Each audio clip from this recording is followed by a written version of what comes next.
Maaf kakak, abang kedengeran nggak? Nggak kedengaran, Kak. Nggak kedengaran, Kak. Saya kira nggak kedengeran kepada dia. Kami yang kirain sinyalnya yang nggak bagus, Kak. Kali ini kedengeran nggak, Kak? Belum. Belum. Oh, Belum. ini kenapa lagi ya?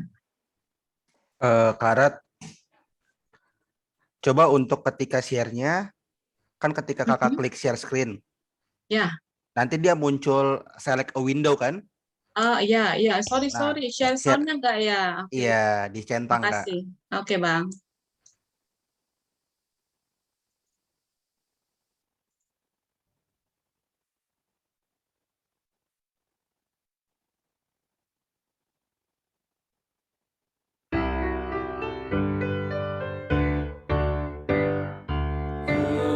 Berjalan dengan juru selamatku di lembah berbunga dan berair sejuk. Ya kemana juga aku mau mengikutnya, sampai aku tiba di negeri baka. Ikut Tuhan Yesus, ku tetap mendengar dan mengikutnya. Ikut Tuhan Yesus, ya kemana juga ku mengikutnya. Ku mau berjalan dengan juru selamatku di lembah gelap di badai yang menderu. Aku takkan takut di bahaya apapun, bila ku dibimbing tangan Tuhanku. Ikut Tuhan Yesus, ku tetap mendengar dan mengikutnya. Ikut Tuhan Yesus, ya kemana juga ku mengikutnya.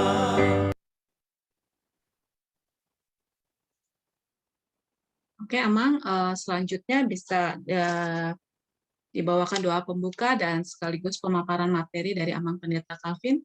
Ya, kita satukan lagi, kita berdoa. Kembali kami mengucap syukur ya Tuhan buat segala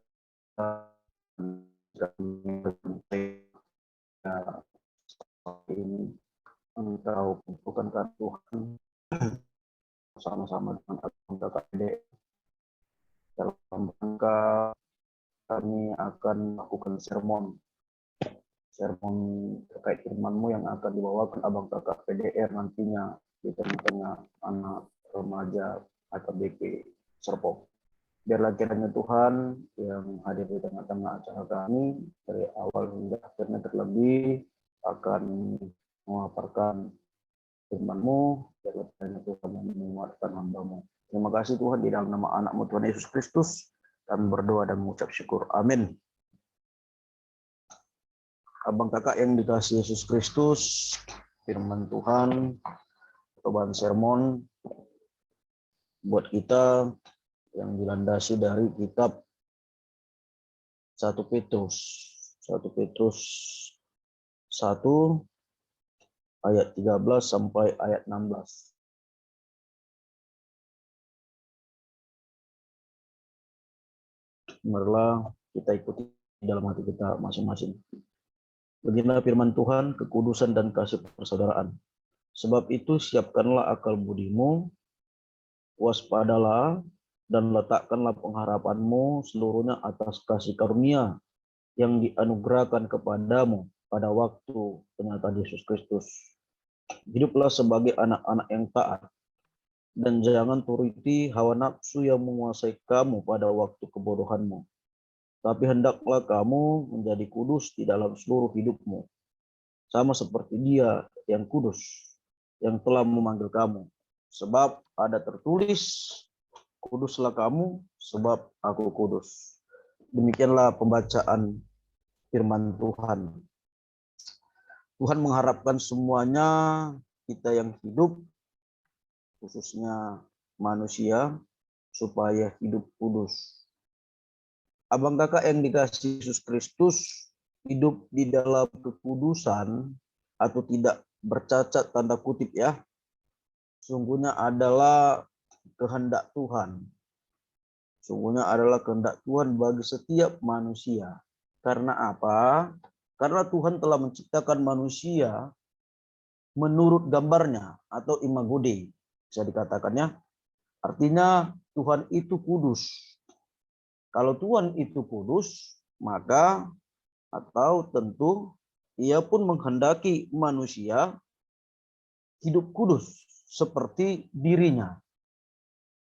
Seperti dikatakan ayat terakhir yang dapat kita lihat di dalam sermon kita tadi.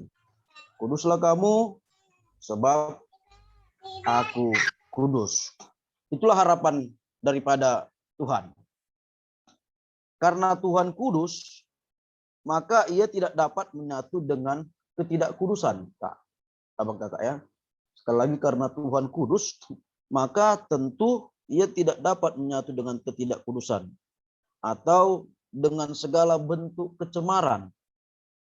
Artinya, kalau kita tidak hidup dalam kekudusan, kita pun tidak dapat menyatu dengan Tuhan.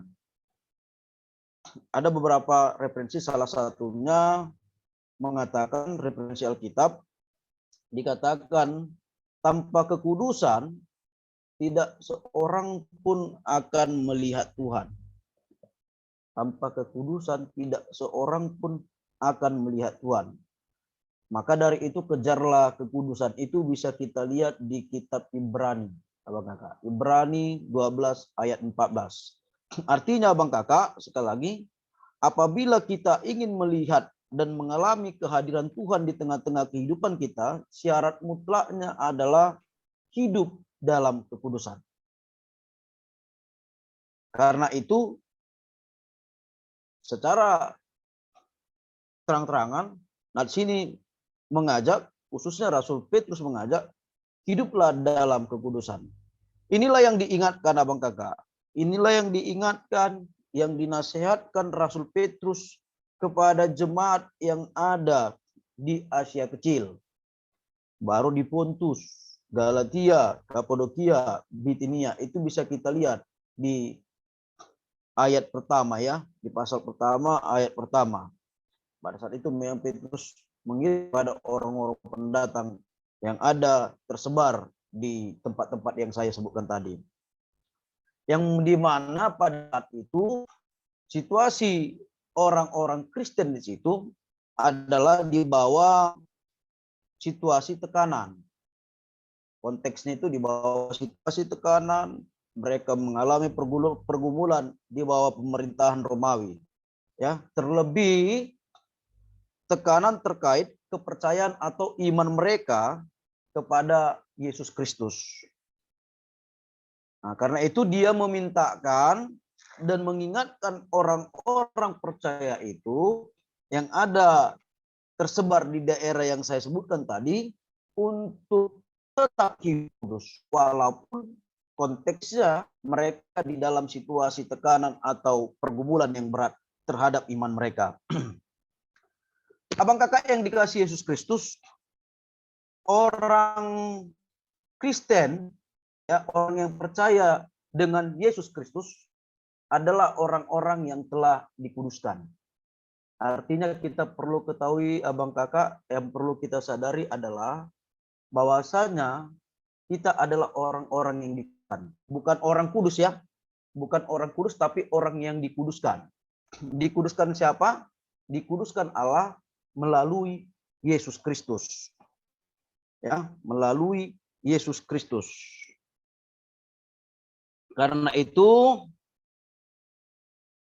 pertanyaannya abang kakak, apa yang harus diperbuat agar orang-orang percaya dapat tetap menjaga hidup dalam kekudusan? Karena kita sudah dikuduskan Allah melalui anaknya Yesus Kristus mati di kayu salib. Yang menjadi pertanyaan sekali lagi, kalau kita sudah dikuduskan, apa yang harus kita perbuat agar kita orang-orang percaya yang telah dikuduskan Allah dapat tetap menjaga hidup dalam kekudusan? Di dalam nats ini, Rasul Petrus memaparkan beberapa hal yang perlu dilakukan oleh orang-orang percaya agar mereka tetap hidup dalam kekudusan. Apa disampaikan oleh Rasul Petrus abang kakak? Iya. Pertama, Rasul Petrus mengatakan di sini di ayat pertama lebih tepatnya, siapkanlah akal budi juga tadi karena atau lebih ke arah konteks natsnya itu ikatkanlah pikiranmu, kencangkanlah pikiranmu, artinya dalam situasi siap setiap saat, ya, siap setiap saat. Jadi artinya walaupun di dalam situasi yang sulit, di dalam situasi pergumulan yang hebat sekalipun, ya, harus pikiran itu harus tetap setia kepada Allah. Itu menjadi tanggung jawab. Ya, pikiran itu pertama kak. Pikirannya adalah bertanggung jawab atau tetap setia di dalam Allah, walaupun meskipun ada banyak tantangan-tantangan. Artinya pikirannya sekali lagi kak, ya, pikiran yang paling penentu bahwasanya harus tetap setia kepada Allah, pikiran. Artinya tidak ada yang namanya keputusasaan. Pikiran di situ, di dalam pikiran itu tidak ada yang namanya keputusasaan. Karena ketika seseorang jatuh dalam keputusasaan, maka bisa dikatakan dia tidak lagi bisa dikatakan hidup di dalam kekudusan.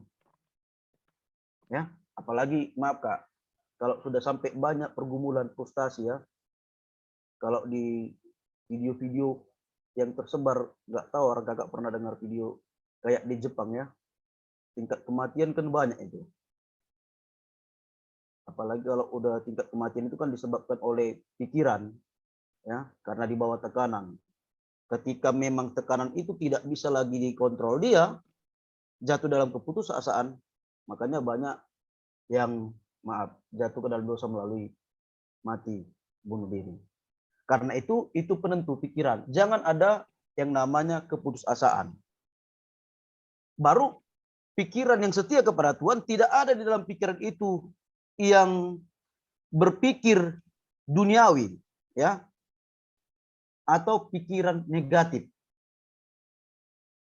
Ya, itu yang kedua, abang kakak, yang disampaikan oleh Petrus terkait pikiran. Baru masuk lagi dikatakan oleh Petrus, waspadalah dan letakkanlah pengharapanmu seluruhnya atas kasih karunia yang dianugerahkan kepadamu pada waktu penyataan Kristus. Ya, artinya pertama ada kata waspada abang kakak.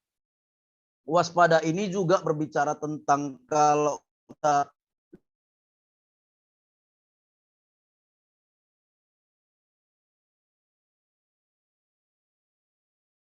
dirimu. Kuasailah dirimu. Kata waspada itu.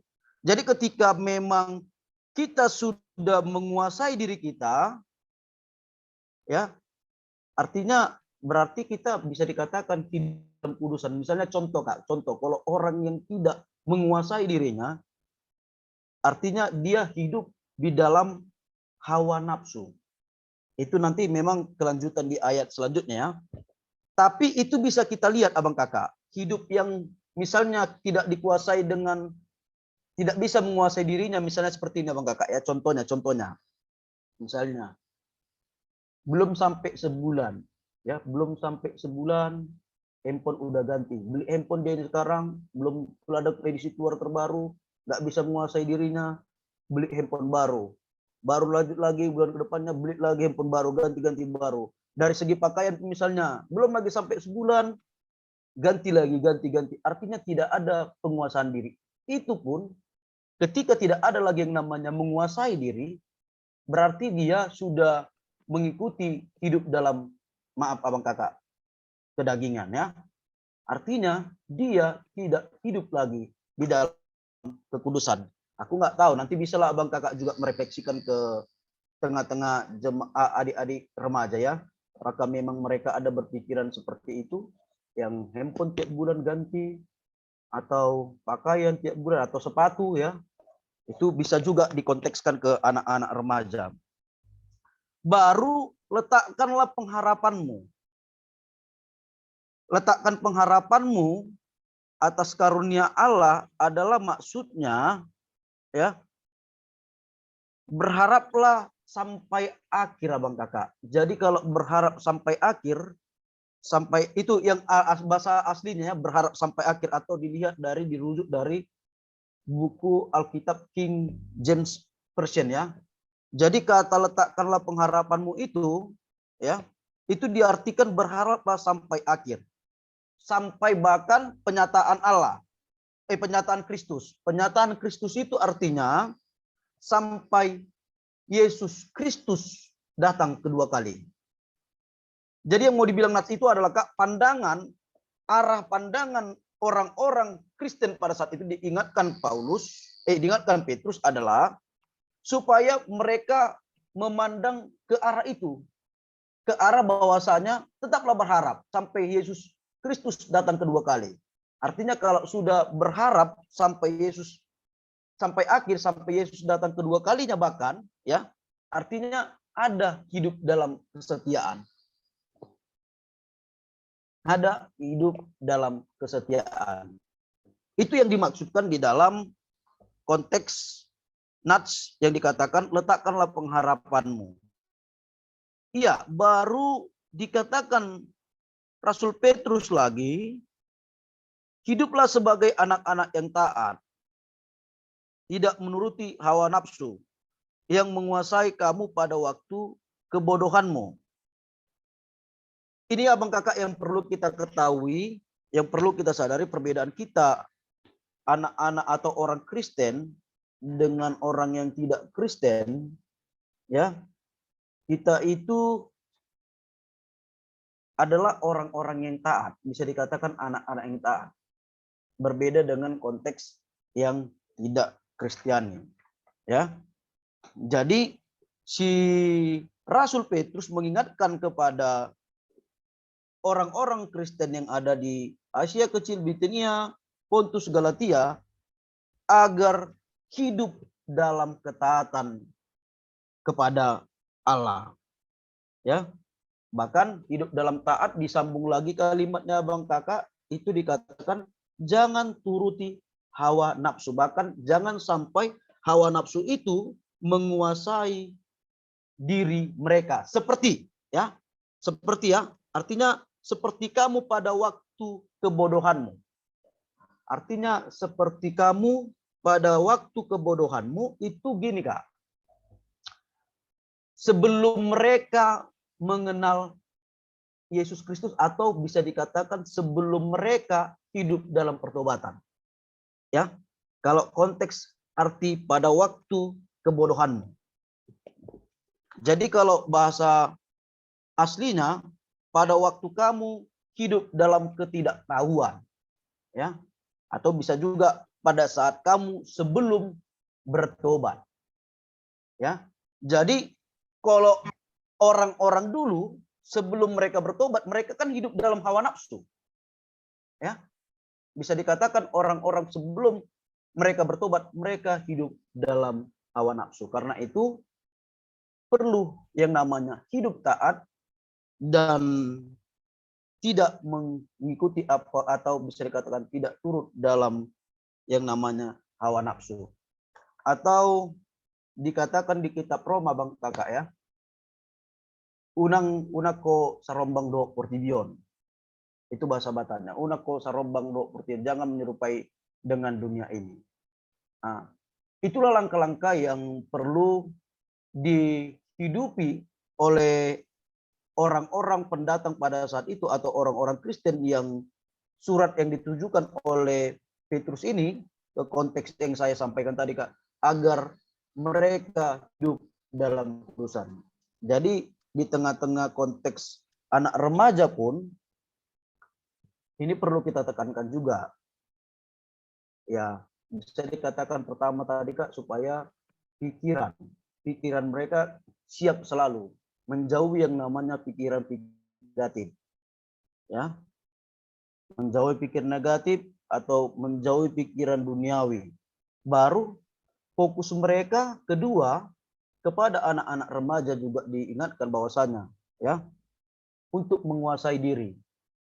Tidak bahkan kalau atau bisa dikatakan hidup dalam hedonisme juga bisa dikatakan Kak ya, Bang Kakak, seandainya hedonisme itu bisa dikatakan tidak ada yang namanya penguasaan diri. Ya, baru dilanjutkan lagi kepada anak-anak juga, anak-anak remaja diingatkan supaya fokus mereka kepada kedatangan Yesus Kristus kedua kali.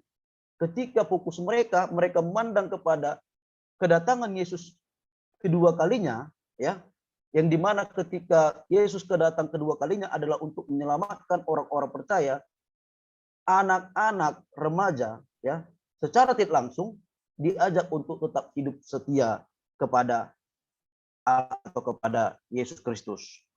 Baru dipanggil lagi anak-anak remaja Abang Kakak supaya menghidupi atau hidup di dalam ketaatan, atau bisa dikatakan lagi kembali lagi menjauhi yang namanya hawa nafsu.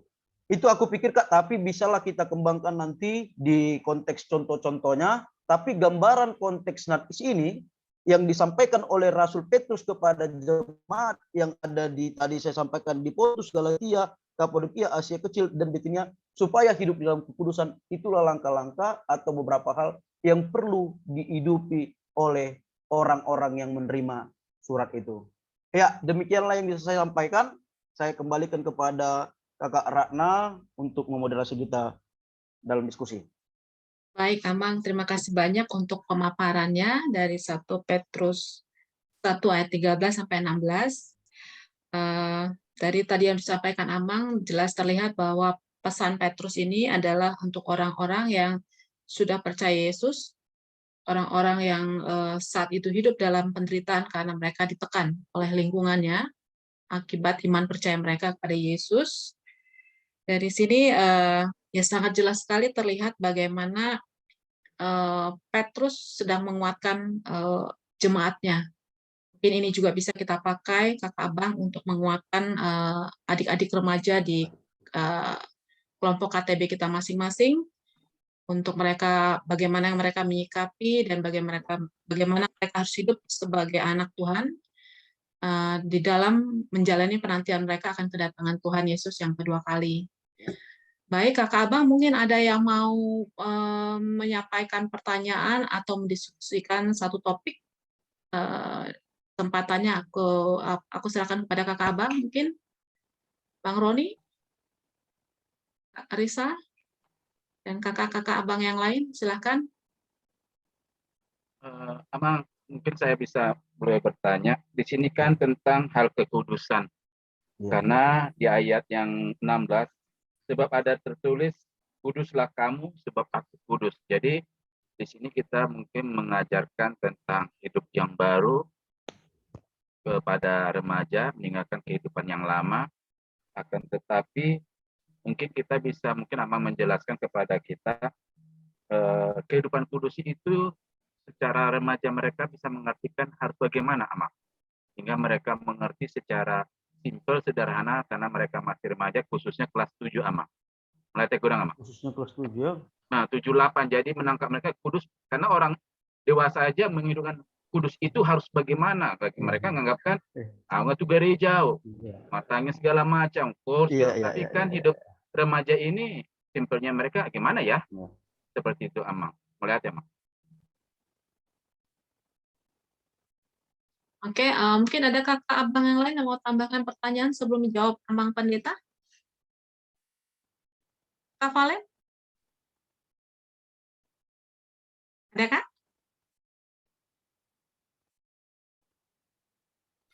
Clarissa tuh, Kak. Oh, Kak Clarissa, silakan Kak.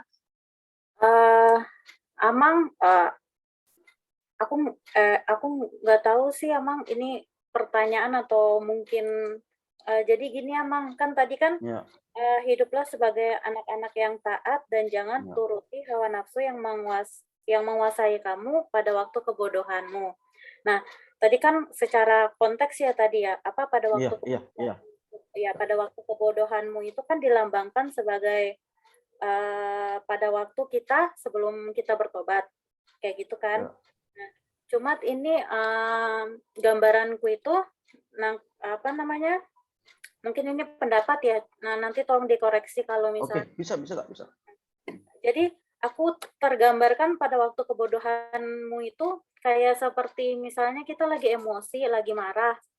Cuma ini mungkin pengalaman pribadi. Jadi saat-saat seperti itu mengerjakan sesuatu, misalnya nyuci piring lah, tapi itu dalam kondisi marah.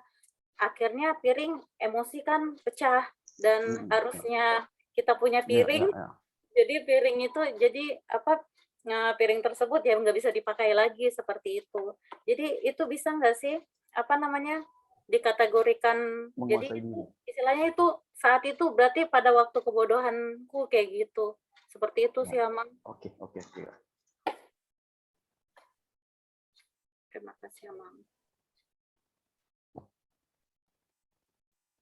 Ya, mungkin ada kakak abang yang lain? Atau mungkin dijawab dulu Amang dua pertanyaan. Oke. Ya.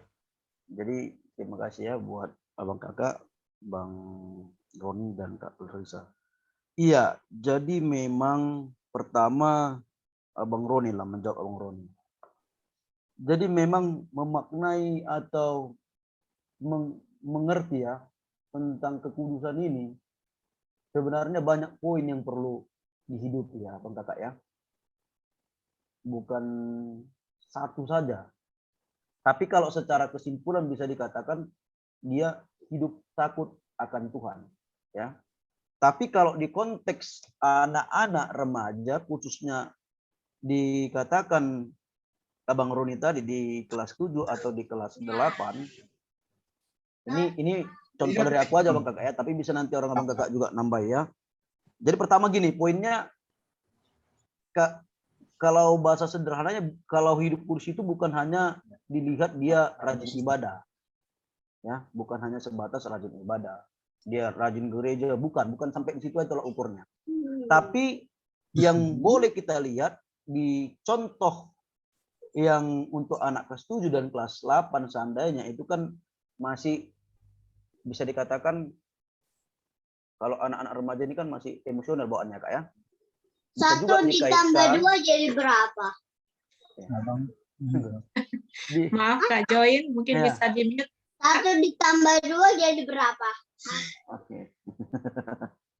Jadi bisa juga Abang dikaitkan dengan apanya Kak Clarissa, misalnya dalam konteks menguasai diri ya. Yang tadi itu menguasai diri Kak Clarissa terkait misalnya disuruh orang tuanya mungkin ya, dia menyuci piring, dia dalam situasi emosi, malas kan gitu kan, nggak mau aku gini, akhirnya terjadi yang namanya pecah. Itu juga Kak, hal berbicara tentang kekudusan ya, karena tidak ada penguasaan diri. Tapi kalau yang bisa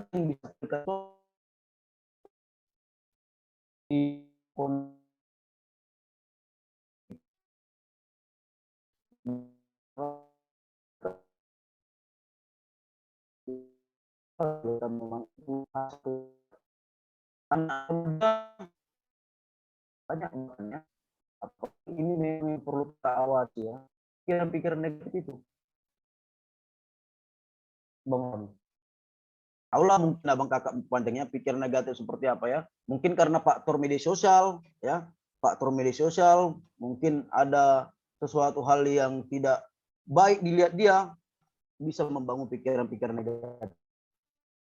Itu abang contohnya ya, tapi bisalah abang nanti entah kurang pas atau apa bisa tanggapan dari abang.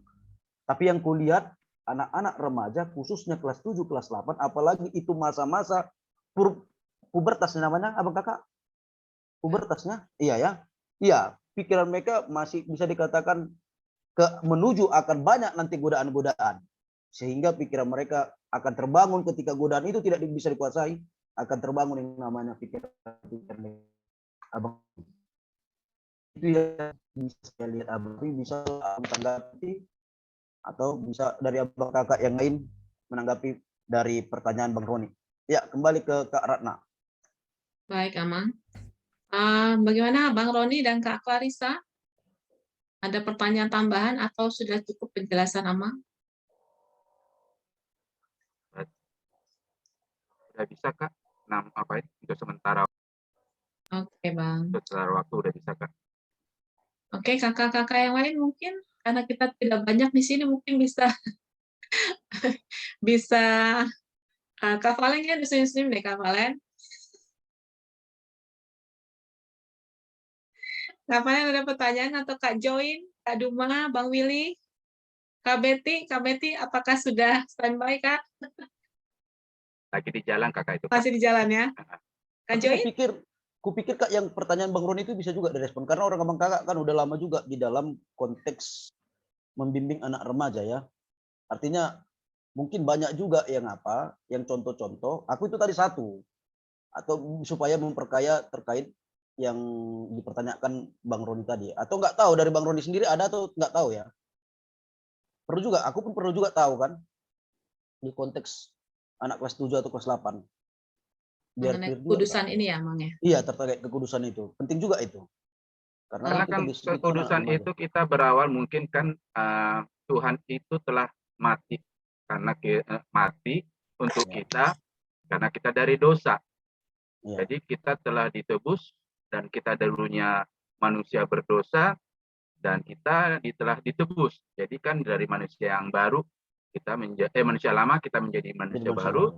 Nah, kita ibaratnya karena dia kudus karena telah tebus dosa. Kekudusan itu ya memang hadiratnya hati kita, memang fokus kepada Tuhan, dan remaja ini kan belum mengerti tentang dosa itu bagaimana, apa yang mereka lakukan, mereka nggak ngerti. Karena secara sederhana mereka masih pikiran remaja masih anak-anak dibilang ini yang kelas 7 ini, mereka tidak tahu bahwa apa yang mereka lakukan itu masih meraba-raba Amang. Jadi kita harus menekankan gini loh, yang kamu lakukan tuh belum bisa, istilahnya kita harus bisa meyakinkan mereka bahwa yang mereka lakukan itu bahwa Tuhan Yesus itu mati untuk mereka agar mereka layak menjadi pribadi yang telah ditebus. Jadi istilahnya itu yang kita perlu tekankan. Itu yang perlu ditekankan pengertiannya Bang Run ya. Iya. Pemahamannya. Iya. Mungkin kalau aku mau nambahin secara ini mungkin ya, secara kamu sekali ya. Kalau aku tadi mencoba cari tahu juga sih apa sih arti kudus gitu ya. Kudus itu biasanya kan kita konotasinya sama dengan suci ya. Iya. Tapi kalau dalam bahasa Ibrani sendiri itu artinya arti terpisah atau tidak tercampur. Jadi memang sesuatu yang murni gitu ya. Dan memang itu level sampai situ memang terus terang susah juga sih ya. Artinya kalau kita bilang bahwa adik-adik harus hidup kudus gitu kan, sepertinya itu dia harus hidup di dunia sendiri gitu loh, karena kalau enggak dia pasti akan selalu tercampur gitu loh, Mang. Jadi maksudnya supaya anak-anak ini juga tidak putus asa, mungkin kita juga yang anak-anak ya, kita juga kadang-kadang putus asa sih, Mang. Karena ya kan tadi Kak Clarissa bilang satu hari pasti ada emosi, apalagi kayak saya emak-emak gitu. Lihat anak-anak macam-macam aja udah pasti ada pasti kesalahan yang dibuat setiap hari gitu, Mang. Jadi mungkin memang ngajarin arti kata kudus ini agak susah gitu loh, karena level itu sangat tinggi gitu, Amang. Sangat tinggi memang. Sehingga ya mungkin karena itu ya, kalau aku sih biasanya ke adik-adik itu selalu berpikir bilang bahwa kalian tuh jatuh dalam dosa itu memang hal yang biasa gitu loh. Kita manusia, kita masih hidup dalam daging, tapi poin yang paling penting adalah jangan pernah berhenti untuk memperbaiki diri setiap hari. Itu aja sih. Iya. Nah, itu juga mungkin membantu mereka untuk ya itu tadi naik level sedikit-sedikit gitu. Itu sih mungkin kalau aku bisa sharing, Amang dan Bang Roni.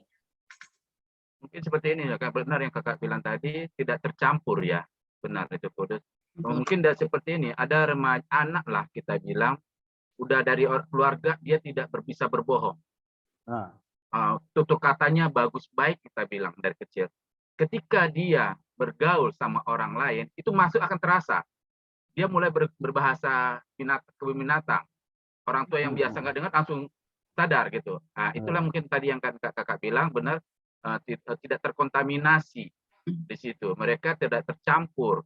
Jadi kekudusan itu yaitu jadi tercemar seperti ini. Jadi sekarang kita yang nggak biasa dengar di rumah kita ajarin anak kita, tiba-tiba dia mulai berbohong, mulai melawan. Kita kan berpikir, kamu ini bergaul sama siapa? Nah, jadi hal yang udah kudus, istilahnya bukan kudus dalam arti apa ya? Jadi murni ya. Ya, murni. Ketika dia bergaul dengan dunia, dia terkontaminasi. Itu yang mungkin bisa emangnya saya ini istilahnya hal yang sudah didorong tua yang benar-benar mengajarkan anak-anaknya itu tentang sopan santun, berbicara dengan apa, enak kalau kita dengar, tapi tiba-tiba mereka sudah melawan, pasti orang tua itu ada perubahan. Lu anak ini bergaul sama siapa ya? Nah, itu sebenarnya mungkin ya. Jadi mungkin kita bisa mengarahkan, berhati-hatilah mungkin manat molo mardongan dari mereka, karena pergaulan yang tidak baik akan merusak pergaulan tabiat yang baik itu mungkin. Dan itu memang kalau boleh sharing, memang itu dilema buat orang tua memiliki anak remaja. Kayak anak saya juga ya, artinya memang seringkali jadinya karena mereka biasa komunikasi di chat dengan bahasa-bahasa yang kasar, sehingga apapun sekolah mereka Kristen Katolik itu ternyata memang susah untuk mereka hindari gitu, Amang. Ya kadang-kadang ya memang untuk ada masa-masa mungkin mereka juga merasa itu lebih keren kalau mereka berbicara dengan bahasa-bahasa seperti itu gitu loh. Jadi ya memang ya tantangan untuk membuat mereka mampu hidup kudus itu memang berat. Didoakan ya, artinya memang susah gitu. Itu sih kalau dari aku. Kakak Valen mungkin? Tadi nanya Kakak Valen. Oke, Amang. Mungkin ada kakak-kakak yang lain mau membagikan atau men-sharingkan sesuatu mungkin atau menanyakan sesuatu terkait pembahasan kita hari ini. Hai Kak. Aku lagi di jalan tapi boleh ya. Tadi saya menyimak, Amang menyimak tapi ada hal yang memang saya mau tanyakan, Amang. Tadi pada waktu PTB kami membahas tentang kuasa doa ya, Mang ya. Berarti di situ tuh sebenarnya kuasa doa itu apabila dengan benar didoakan, doa orang benar itu apabila didoakan itu akan terkabul gitu kan, Amang. Nah, berbicara masalah kudus kan, Amang, berarti kan kita orang benar istilahnya kudus. Tadi mereka menanyakan seperti ini, Amang. Bagaimana Tuhan mau dengerin kalau saya sendiri sebenarnya, Kak, terus terang saya nggak bisa kudus, saya bukan orang benar gitu kan, Amang. Ternyata sebenarnya kondisinya permasalahan mereka tuh terkadang menurut mereka itu apa yang menurut mereka itu benar itu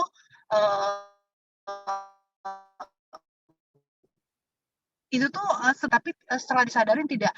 Nah makanya mereka nanya ke saya, Kak gimana ya supaya saya tetap hidup benar dan doa saya didengarkan, artinya kan berarti saya harus hidup kudus gitu kan. Nah saya terus terang saya bilang, saya kakak aja kan dalam kondisi manusia yang masih dalam daging gitu, masih ada kelemahan. Nah seperti apa sih Amang menjelaskan kepada remaja supaya mereka itu dalam kondisi kudus itu harus seperti apa sih sebenarnya, batas kekudusan yang menurut mereka, karena mereka bilang doa saya berarti nggak akan didengarkan oleh Tuhan dong, karena hidup saya nggak kudus, nggak benar saya gitu loh, Mang. Itu pertanyaan yang memang saya sendiri tadi agak bingung juga, karena saya sendiri juga di dalam keseharian saya kayak Karata bilang tadi, ngomel-ngomel kadang-kadang sama anak ngedengerin kayak gitu. Apa iya cara ngomel saya itu sebenarnya saya benar-benar memberikan kekudusan, bahwa saya sebagai contoh bahwa saya juga udah kudus hidup saya, seperti itu sih, Mang. Dan itu juga menjadi pertanyaan buat saya, kekudusan yang seperti apa sih sebenarnya, Mang? Sementara saya masih seringkali juga melakukan. Unmute Kak Bet.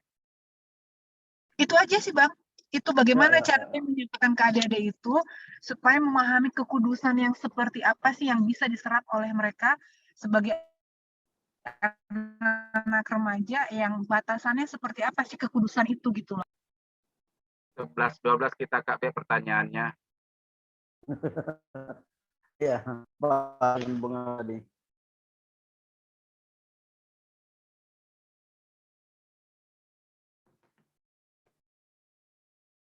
Halo, Mang. Udah? Amang bisa iya, Mang. diulang? Amang lag tadi, Amang. Nggak jelas kita dengarnya. Oh, aku belum ngomong. Oh, belum ya? Belum. Belum, Iya, belum. mungkin ada kakak lain atau mungkin bisa langsung dijawab pertanyaan Kak Betty dulu, Mang. Iya. Jadi pertanyaan Kak Betty nggak beda jauh ya dengan pertanyaan Bang Roni tadi. Jadi kembali lagi memang sekali lagi ku tegaskan abang kakak terkait poin-poin yang berbicara tentang kekudusan, kalau di dalam prakteknya ya itu banyak poinnya, banyak sekali, bahkan tak terhitung ya. Tapi artinya adalah kalau berbicara ukur atau batas yang namanya kekudusan, tolak ukur kekudusan itu adalah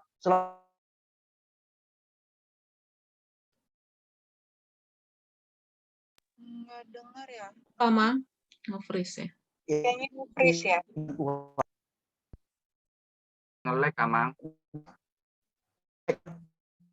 Ini ngelik abang. Iya, masih, Amang. Amang, setabi pamate ma kamera Amangi. Oh iya, asa dulu jelas, videonya. Amang. Ya. Oh, oke. Off cam aja mungkin. Off cam aja, Amang. Udah Bang Kakak? Sekarang udah jelas soal Amang. Oke, iya. Ya, terima kasih ya. Jadi gini Abang Kakak ya, sekali lagi Kak Betty ya.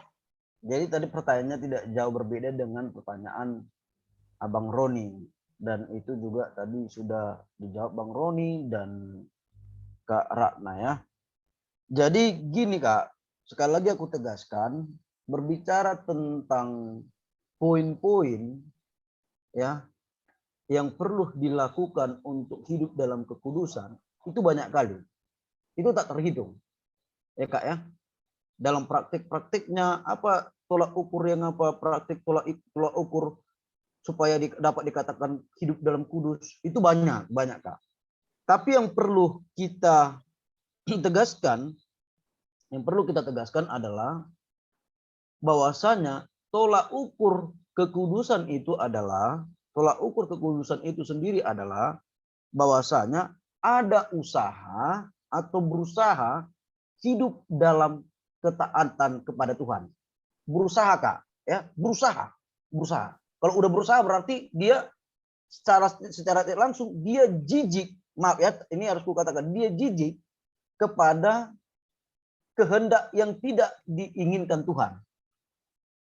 Itu Kak, karena kalau berbicara tentang apa ini, kita nggak ada yang sempurna, payah kita apanya, ya. Pasti ada kita jatuh dalam kedosa. Kalau misalnya kita diterapkan di dalam, kita menerapkan yang hal-hal yang praktek-praktek dalam kehidupannya, tapi setidaknya Kak ada usaha kita untuk taat kepada Tuhan.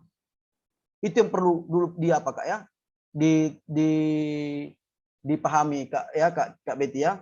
Baru kembali lagi Kak, kita juga harus menekankan seperti yang dikatakan Bang Roni tadi, pemahaman yang mendasar kepada anak-anak. Mungkin anak-anak gini berpikirnya, kita kayak mana, nggak hidup kudus kita nih, nggak bisa dikatakan hidup dalam kekudusan kita orang-orang kudus. Apalagi kata bahasanya, kita nggak bisa dikatakan orang-orang kudus. Padahal Kak ya, perlu kita ketahui, kita pahami kita adalah orang yang sudah dikuduskan oleh Allah.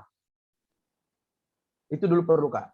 Orang yang sudah dikuduskan oleh Allah melalui kematian anaknya Tuhan Yesus Kristus. Jadi kita layak, Kak. Orang yang layak. Orang yang dikuduskan. Karena orang yang dikuduskan harus berusaha hidup taat kepada Tuhan dan jijik kepada yang tidak dikehendaki Tuhan. Itu yang perlu disampaikan kepada anak-anak. Jadi ketika itu terjadi, Kak, kalau berbicara tentang doa, Kak, doa itu kembali lagi, Kak, ya. Doa itu segala sesuatunya adalah hak wewenang daripada Allah untuk menjawab doa kita, Kak. Sekalipun kita benar, ya, hidup kita benar, hidup kita dalam ketaatan kepada Tuhan, kalau memang jawabannya tidak, itu tidak. Karena Tuhan tahu apa yang kita yang pas untuk kita, yang kita butuhkan. Tuhan tahu. Dia punya cara, dia punya rencana, dia punya rancangan untuk hidup kita. Sekalipun mungkin, Kak, ya, itu perlu tegaskan kepada anak-anak. Sekalipun seakan-akan doanya, padahal dia kayaknya gini. Banyak gini, Kak, misalnya gini. Aku udah, misalnya sentua. Aku udah punguan ama. Aku aktif di tengah-tengah persekutuan. Tapi kenapa hidupku, doaku nggak didengar Tuhan? Bisa aja gitu, Kak. Tapi kalau secara pikir manusia, kenapa Tuhan tidak mengabulkan doaku? Padahal udah hidup benar dia, ya. Kalau dilihat sepintas dari pandangan manusia, dia kayaknya hidup benar.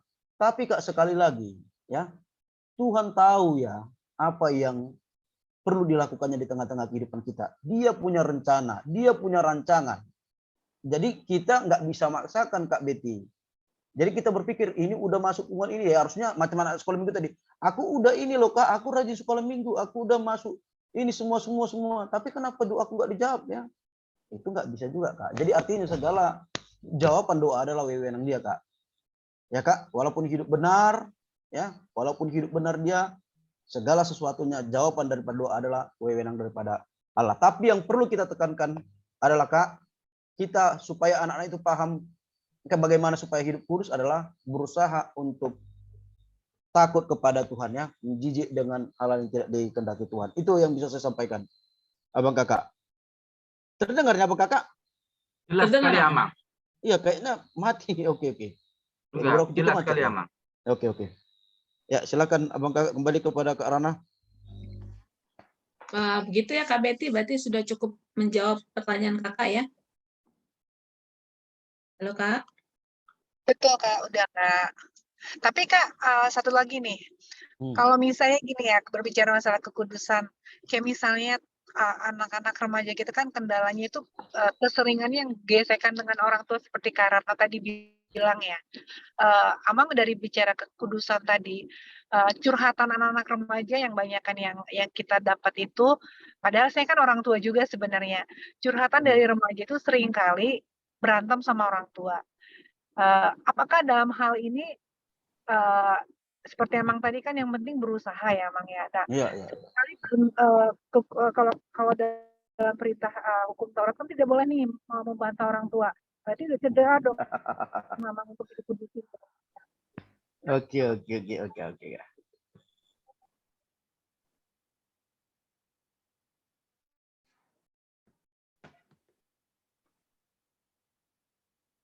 Halo, Amang. Oke, udah Kak. Kak Bet, Kak Betty nggak terdengar suaranya. Kak Bet. Tapi udah bisa ditangkap sih tadi.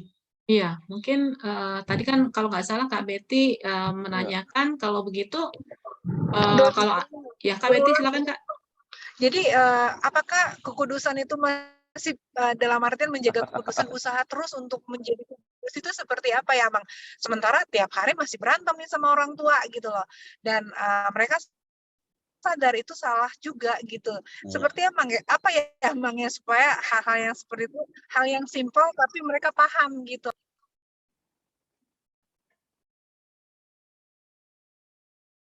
Oke. Apakah mungkin kalau aku mau nanya kan mungkin Amang, apakah yang dimaksud kekudusan ini mungkin supaya nggak sesuatu yang diterimanya saklek gitu ya, Mang? Apakah kita bisa jelaskan misalnya kamu itu kudus pertama kayak tadi Amang bilang bahwa kekudusan itu ternyata juga pemberian Allah ya, melalui Yesus Kristus kita dikuduskan. Sudah pasti sehingga kita menjadi orang-orang kudus. Tinggal ke depannya adalah kamu menjadi orang kudus adalah ketika kamu diperhadapkan dengan pilihan melakukan yang baik sesuai dengan kehendak Allah atau yang tidak. Kalau kamu terus mengikuti yang kehendak Allah dan berjuang melakukan sesuai kehendak Allah, itu kami masih dalam jalur, artinya dalam arti masih hidup dalam kekudusan itu gitu, Amang. Jadi ya karena kudus ini kayaknya menjadi sempurna banget ya, kayaknya nggak mungkin. Sempurna, iya, perfect. Iya. Kayaknya nggak ada yang mungkin bisa kudus sih, menurut aku pribadi ya. Sehingga ada peranan Allah di situ dan ya tinggal kita yang berjuang aja terus untuk betul. untuk sejalan di garis Allah gitu, di garis yang ditentukan Allah itu mungkin ya. Bagaimana menurut Amang? Mungkin. Atau ada tanggapan dari abang kakak yang lain? Kalau saya bilang gini, Amang, seperti yang Kak Rana bilang tadi, manusia tidak akan pernah mencapai kekudusan karena yang kudus itu Tuhan. Sama seperti yang dibilang Tuhan Yesus waktu bangkit, ada muridnya memegang dia, jangan karena aku sudah kudus. Jadi kita mengarah menjalani ke arah kudus yang kita lakukan. Jadi untuk mencapai kekudusan atau malah kesempurnaan itu manusia tidak akan pernah bisa. Betul. Jadi mungkin seperti yang aku tangkap dari Kak Betty, pertentangan antara anak remaja gadis mungkin kepada orang tuanya, mereka menganggap mereka nggak kudus karena sering berantem. Ya maksud saya dalam hal suatu permasalahan dia pasti ada berantem, tapi itu akan mencapai suatu kesepakatan. Pertikaian itu akan bisa menyamaratakan persepsi orang tua sama anak, karena memang anak itu harus mengerti dari tujuan orang tua. Orang tua juga bisa menyampaikan bagaimana perkara yang istilahnya mereka inginkan untuk masa depan anak mereka, tetapi dengan komunikasi yang benar, bisa dua arah, karena kan remaja sekarang bukan remaja zaman dulu. Jadi terkadang bentrok itu terjadi, akhirnya nanti mereka, kalau kita perhatikan remaja zaman sekarang dengan nanti setelah anak gadis, mereka itu akan mengerti, ini loh yang mama ajarin karena aku lihat begitu. Waktu itu kau ngotot berantem segala macam. Jadi nanti ada suatu hal kesesuaian antara orang tua dengan anaknya. Cuma mereka sekarang ini dalam hal jiwa mereka masih berontak, masih menentang apa yang dia orang tua, karena orang tua tuh kepingin anaknya tuh bagus, baik seperti itu. Tapi anak-anak kan kepingin beda apanya mereka. Jadi mungkin di situ yang bagi mereka, bagaimana doa aku sampaikan ketika aku masih bertekak sama mamaku, istilahnya begitu. Bagi mereka memandang itu. Dari hal situ mereka sudah ada hati, apa yang aku lakukan itu salah loh. Mereka menyadari kan, mereka menyadari ada pertikaian dengan orang tua. Ketika menyadari, mereka akan minta maaf pastinya ke Tuhan bahwa aku telah melawan mamaku. Nah, itu kan mengarah ke kudusan, istilahnya mereka mengintrospeksi diri mereka. Aku salah loh melawan orang tuaku. Tapi itulah problema kehidupan yang bukan berarti mereka nggak kudus, tapi mereka menyadari apa yang mereka lakukan itu salah. Menurutku gitu sih, Kak. Itu, Amang. Ya, oke. Ya. Oke, cukup ya Kak Betty. Cukup menjelaskan Kak. Mudah-mudahan ya Kak Betty. Kak Bet, colek dulu supirnya. Bukan aku disentil tadi. Bang Roni nggak sermon, dia bilang Amang itu. Aku foto ini dua-dua nih link aku bilang. Terima kasih Bang, teman-teman Amang. Oke Kak Betty. Oke kakak-kakak yang lain mungkin ada pertanyaan yang lain? Mungkin Kak Duma deh sebagai mungkin orang tua ya, kan ada 3 anak, mungkin Kak Join, persoalan gini itu kan pasti terjadi seperti pengalaman Kak Betty sebagai orang tua yang memiliki anak. Nah, yang banyak bertikai itu sebenarnya mungkin kepada orang tuanya pada remaja cewek. Yang karena itu begitu main suara kencang, cuma itulah yang pengalaman pribadi ya. Mungkin jadi kita bisa sampaikan kepada remaja, persoalan itu pasti ada pertentangan antara orang tua dan remaja. Jadi hal kekudusan itu kita mencapaikan itu istilahnya hanya Yesus lah yang kudus. Seperti itu. Dan kita tidak bisa mencapai hal kekudusan yang Tuhan ingin apa. Tapi kita akan berusaha sempurna, berusaha hidup kudus, seperti dengan apa yang Tuhan inginkan. Kita belajar dari mereka kecil, dan mereka belajar sehingga mereka nanti terbiasa bahwa aku ini belum kudus, tapi akan berusaha untuk melakukan kekudusan tersebut. Mungkin itu. Kalau mereka bilang aku belum kudus, ya kan, gue nggak ada gunanya, gue berdosa, jadi tidak ada melakukan hal kebenaran jadinya. Menurutku begitu sih. Gimana, Mang? Iya, Silakan, iya, Amang. iya. Jadi memang abang kakak ya, itu memang permasalahan yang bisa dikatakan ya terus terjadi lah di tengah-tengah kehidupan keluarga ya. Bukan sekarang aja, dulu pun kayak gitu. Tapi memang dulu masih ada seperti yang dikatakan Bang Ron ya, masih bisa anak-anak itu dulu maaf, bukan bahasa dicekok ya, lebih tepatnya disonggak orang tuanya pun langsung taatnya. Tapi berbeda dengan sekarang. Tapi artinya yang mau aku bilang Kak di situ ya peran orang tua lah Kak. Di situ yang paling penting. Kadang-kadang gini juga ya. Tapi kalau anak remaja pas memang orang tua peran paling penting, karena bisa dikatakan ya, anak-anak remaja ini kan masih proses belajar lah Kak tentang kehidupannya, bisa dikatakannya belum banyak tahu ya, bisa dikatakan. Jadi artinya karena orang tua udah lebih banyak makan garam, ya banyak mengalah. Orang tua lah banyak mengalah dan membimbing dan memberikan penjelasan dan menyatukan yang perbedaan pendapat tadi. Karena kalau kita tonton Kak, kadang-kadang gini, ngiri-ngiri sedap itu Kak, orang kakak ada tonton ya. Kadang-kadang orang tua yang kaku. Ya. Ada juga orang tua yang kaku loh. Yang terlalu harus ini kondak gini, kondakku gini. Padahal anaknya enggak dikasih pertimbangan untuk memilih gitu misalnya ya. Dalam satu hal ya.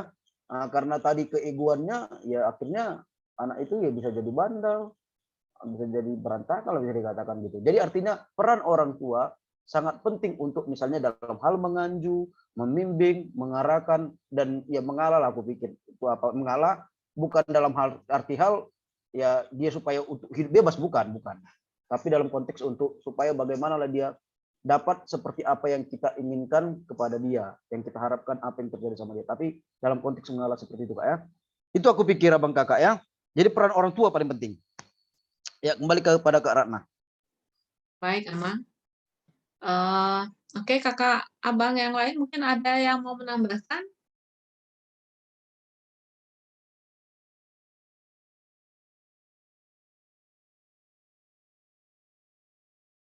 Kak Duma?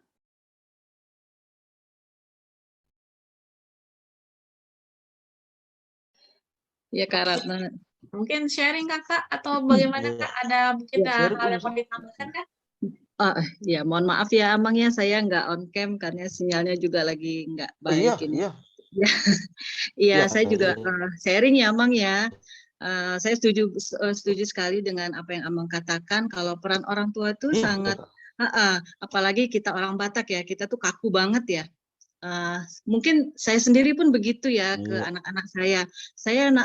Mama nanti kepengen kamu sama orang Batak. Kan gitu ya Amang ya. Sementara kenapa sih mah harus sama orang Batak gitu ya. Nah sepertinya sih orang tua juga harus banyak diedukasi ya Amang ya, tentang bagaimana anak-anak ini untuk bisa hidup kudus gitu. Nah yang ingin saya ini juga Amang, anak-anak ini kan mulai saling suka gitu ya Amang ya. Gimana ya Amang cara menyampaikan kepada mereka kalau dari agama yang seberang kan ketahuan ya, berpegangan tangan pun nggak boleh gitu ya Amang ya. Gimana nih gaya berpacaran sebagai orang Kristen yang harus tetap hidup kudus gitu Amang?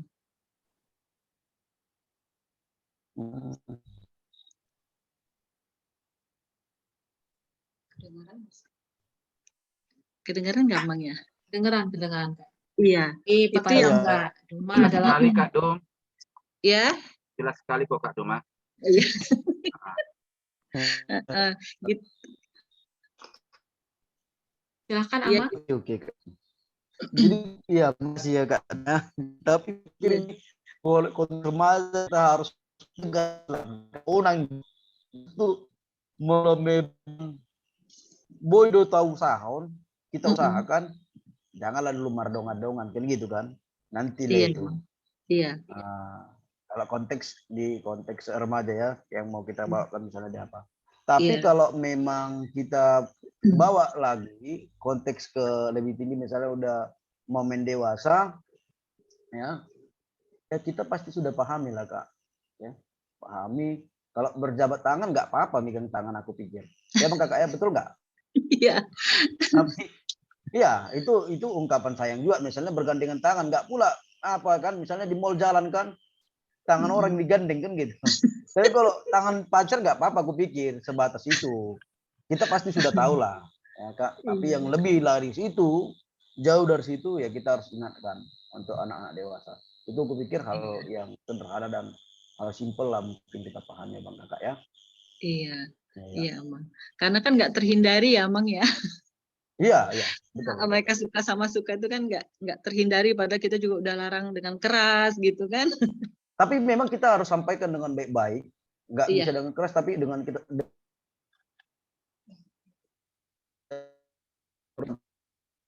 dan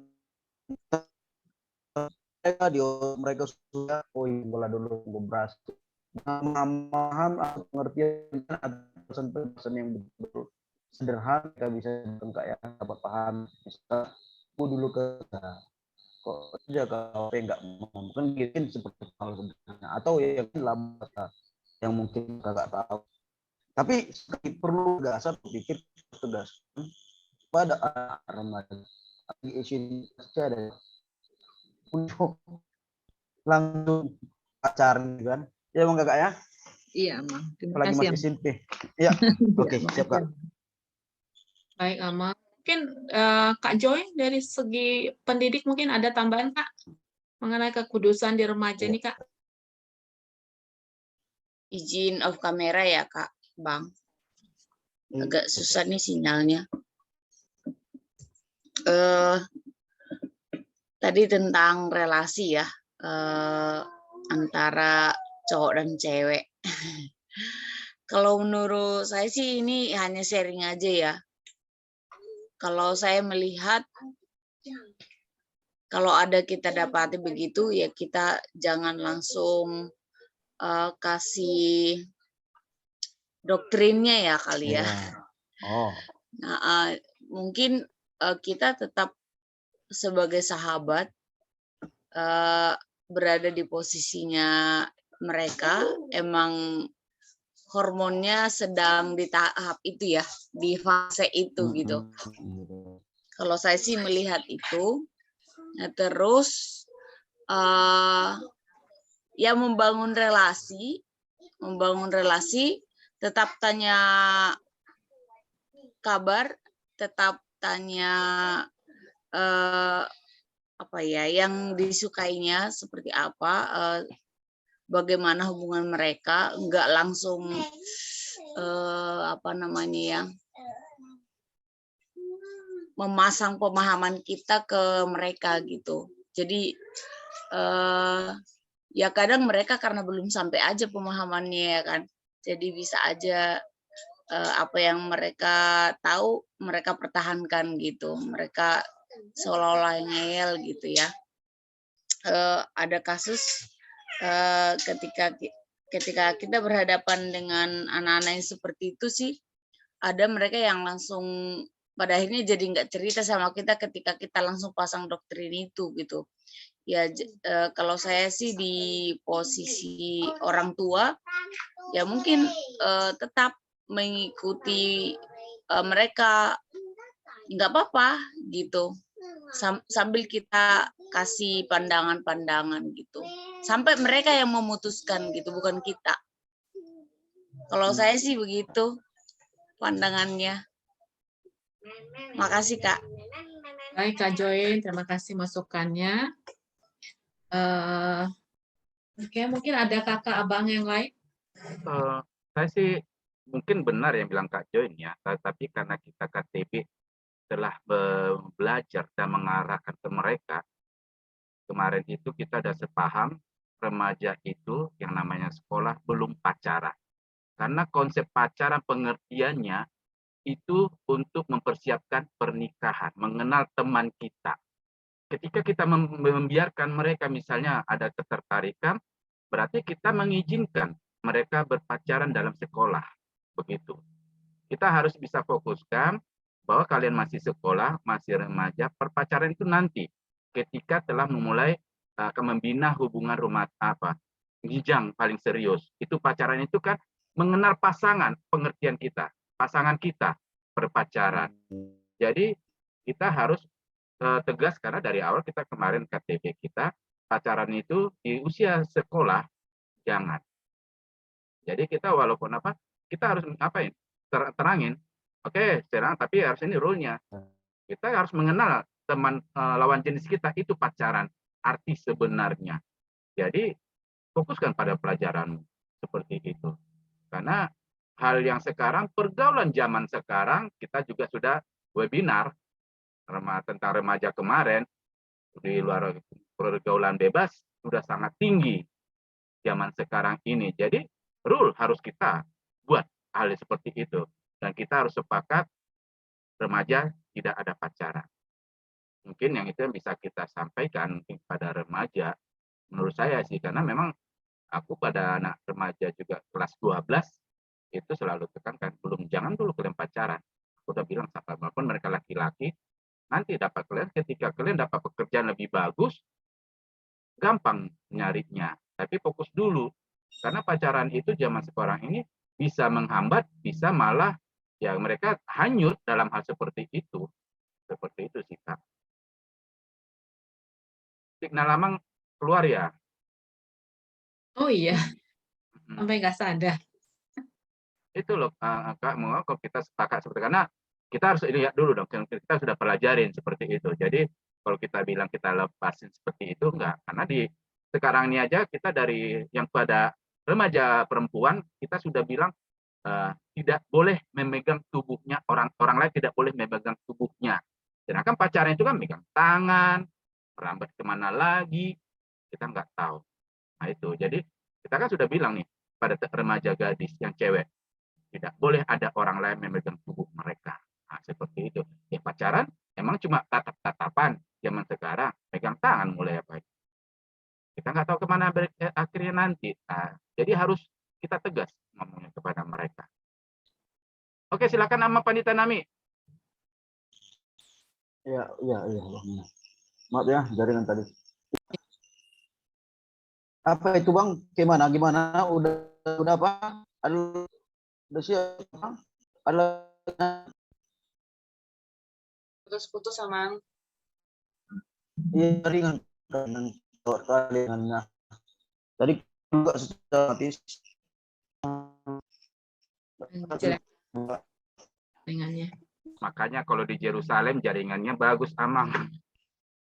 Amang udah pindah sih. Iya. Amang pindah sih.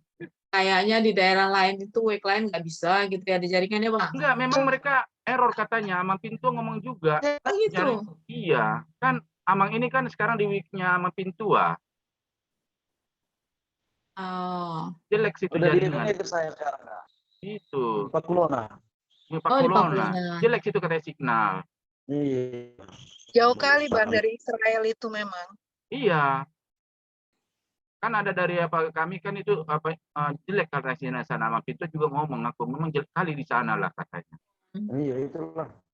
Enggak gimana dia. Ya. Ya artinya Abang Kakak udah fix tadi.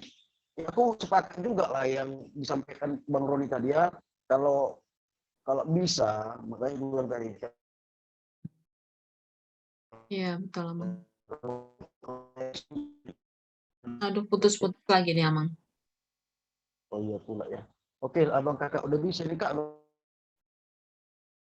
Kak Ratna, mungkin aku boleh tambahin dikit masalah tadi berpacaran kali Kak ya. Karena di usia remaja yang seperti Kak Join tadi bilang, secara tegas mungkin kita bisa pastikan harus dari kita sepakat tidak boleh berpacaran apalagi masih sekolah gitu kan. Karena itu komitmen untuk pernikahan. Tetapi kita tidak boleh tutup mata juga dengan kenyataan yang ada di depan kita ya. Bahwa yang namanya godaan untuk menyukai itu tuh kita nggak bisa larang. Itu kembali lagi ke hormon yang seperti Kak Jo yang tadi bilang. Tetapi dari sisi pendamping remaja memang kita tegaskan. Tetapi kita jangan sampai dengan ketegasan itu jadi tutup mata juga dengan orang-orang yang memang ada rasa suka gitu loh. Tapi yang perlu kita antisipasi dalam hal ini, kalau masalah doktrin justru sebenarnya kita harus doktrin mereka sebenarnya. Kita doktrin mereka dari kecil, dari mulai kanak-kanak bahwa tubuh mereka itu adalah bait suci Allah gitu loh. Itu kan mereka akan memiliki walaupun ada rasa suka itu, karena mungkin kita nggak bisa larang itu hormonal dan itu manusiawi gitu loh. Kita memiliki rasa suka kepada orang lain dan apalagi masa-masa mereka yang menggebu-gebu, hal itu nggak bisa kita larang secara secara tegas gitu kan. Itu pilihan ada di mereka. Tetapi doktrin untuk menyatakan bahwa tubuh kita itu bait suci Allah itu harus dari awal, harus dari mulai kanak-kanak, dari sekolah minggu. Seperti Bang Roni tadi bilang, tubuh kita itu tidak boleh ada yang pegang. Pada kenyataannya memang berpacaran akan ke sana, tapi dengan mungkin doktrin bahwa tubuh kita itu adalah bait Allah, mereka akan berusaha untuk menjaga itu dan kita ingatkan bahwa hidup yang memang yang menjadi bait suci ya Allah itu ya kita harus jaga terus menerus. Itu kali ya yang menurut aku gitu loh. Ya Kak Ratna. Baik Kak Betty, ya sepaham ya bahwa mungkin cara kita menyampaikannya mungkin agak lebih tidak saklek tapi tetap mengarah kepada doktrin bahwa mereka harus menjaga kekudusan di masa muda mereka gitu ya Kak Abang ya. Oke, mungkin kakak yang lain kayaknya aku belum mendengar suara Kak Valen hari ini. Kak Ratna, boleh sharing nggak? Boleh, silakan Kak Helen. Aku lupa waktu itu kayak KTB itu ada bahas kekudusan juga di buku bab berapa ya, aku lupa. Aku bahas sama anak-anak aku yang cowok-cowok tentang kekudusan. Dari aku pribadi untuk 11-12 itu, untuk menghindari mereka nggak berpacaran itu sangat sulit. Apalagi mungkin kalau mereka didoktrin dari awal, pastinya mereka akan main belakang. Ya. Jadi aku waktu itu adalah masukan aku terhadap anak-anak, khususnya cowok, bukan hanya wanita saja yang harus menjaga kekudusan tubuh mereka, tetapi pria pun harus menjaga kekudusan mereka. Aku bilang seperti itu. Dan ketika kalian memang, mungkin dari kalian ada yang mempunyai pacar, waktu itu aku bilang begitu, anak orang itu bukan untuk dirusak, bukan untuk kalian macam-macamin, tetapi anak orang itu harus kalian jaga. Saya bilang seperti itu. Dalam arti kalian berpegangan tangan boleh, tetapi lebih dari situ tidak bisa. Dan untuk anak-anak wanita, ketika pria mulai tidak mulai melebihi dari tangan, berarti itu harus di cut off. Itu bukan sehat lagi. Itu yang saya sampaikan terhadap anak 11-12, khususnya yang saya handle adalah anak-anak pria waktu itu. Jadi saya bilang pada mereka, bukan hanya wanita yang harus menjaga kekudusan, tetapi pria pun menjaga kekudusan, dan anak orang bukan untuk dirusak. Dan kalian pun untuk tidak merusak diri kalian. Itu yang sih aku sampaikan sih, semoga bisa baik buat sharing kita untuk menjaga kekudusan. Thank you, Kak. Betul banget ya, bahwa nggak hanya perempuan, tapi laki-laki juga harus menyadari bahwa mereka harus menjaga kekudusan ya, Kak ya. Oke, Kak, terima kasih. Kak Valen. Oke, aku kalau mic nih. Ya, kalau dari aku setuju sih sama kakak-kakak sama Bang Roni yang tadi bahas masalah kekudusan biasanya terkaitkan soal pacaran kayak gitu ya. Itu pun yang terjadi kalau aku bahasnya sama KTB remaja karena aku juga megangnya 11-12 sama KTB kalau aku di Naposo kayak gitu. Nah, masalah ini tuh biasanya terjadi kemungkinannya cuma dua. Anak-anak itu semakin dekat atau nanti dia berhenti KTB-nya kayak gitu. Itu tuh terjadinya pasti kayak gitu gayanya. Karena pandanganku mereka tuh bisa terbuka semua hal kecuali satu, soal pasangan. Kayak gitu. Karena kalau kita udah nyenggol, ih jangan sampai salah milih pacaran, pacaran kamu yang itu, kayak gitu. Itu tuh udah langsung sensi dan biasanya tiba-tiba dia tertutup kayak gitu. Tiba-tiba tertutup terus tiba-tiba menghilang. Biasanya terjadi kalau aku KTB-in adik-adik tuh kayak gitu. Nah, pernah suatu waktu aku masih yang apa ya, masih idealis tingkat tinggi, terus masih belum tahu caranya untuk gimana ya caranya biar bisa jadi teman sharing mereka, bahkan sampai soal pasangan, nggak soal cuman pendidikan aja, nggak soal keluarga aja. Dulu aku langsung lantang bilang nggak boleh tuh sama dia kayak gitu kan, udah apa ya, imannya aja nggak jelas kayak gitu ya. Imannya nggak jelas tuh pokoknya aku ngelihat adekku ini bertumbuh, lakinya cuman yang kayak gitu tanda kutip, aku langsung tentang kayak gitu, nggak boleh dia kayak gitu kan. Lama-lama aku belajar bahwa cara seperti itu tuh salah kayak gitu, bahwa sebenarnya anak-anak ini pun nggak bisa terus dilarang untuk pacaran atau nggak bisa dilarang untuk memilih kayak gitu. Jadi menurutku saranku untuk kakak abang ketika anak-anak itu datang atau nggak datang pun tapi kita lihat update-annya dengan pasangannya kayak gitu, tolong jangan langsung ditolak sama dihakimi kayak gitu. Coba untuk apa ya, kalau aku sih masuknya bilang mencoba kenal dulu pertama kayak gitu. Atau kalau mereka udah mulai yang itu ganteng ya, kita menganggap kurang gantengan si itu kayak gitu. Biasanya aku masuknya dengan cara-cara kayak gitu. Nah, dengan cara-cara gitu aku lihat mereka cukup lumayan nyaman sampai akhirnya kita bisa bilang, oh kriteria kayak kamu tuh emang lihatnya si A itu dari apanya kayak gitu. Oh dari ininya dulu Kak. Kalau yang ini kenapa? Dia kan juga ganteng, kaya lagi. Kadang aku suka bumbu-bumbuin kayak gitu biar lebih mancing. Oh enggak Kak, tapi dia kalau pelayanan datangnya telat mulu. Dari itu kita kan bisa lihat ya bahwa ternyata anak-anak kita ini cukup tidak sebatas melihat ganteng terus apa-apanya, tapi dia juga ternyata melihat prianya ini pelayanannya gitu. Jadi menurut aku kakak abang ataupun nantinya udah berorang tua kayak gitu ya, jangan langsung yang buru-buru enggak atau panik kayak gitu ya, kayak aku dulu. Karena aku panik langsung adik-adikku meninggalkan aku kayak kakak ini norak kayak gitu kan. Tapi mungkin coba ajak diskusi, terus mungkin kalau emang udah jadi orang tua ya ajak ketemu aja. Maksudnya anak-anak kita, anak-anak yang bertumbuh dan kita lihat selama ini di remaja, aku yakin kalau dia Kak Duma langsung nyalain kamera. Aku ngeri. Ngeri ya. Ya saya ajakin ketemu aja. Maksudnya adik-adik kita tuh pasti memilih nggak sebatas melihat tampilan luar kayak gitu atau mobilnya apa itu percaya kayak gitu.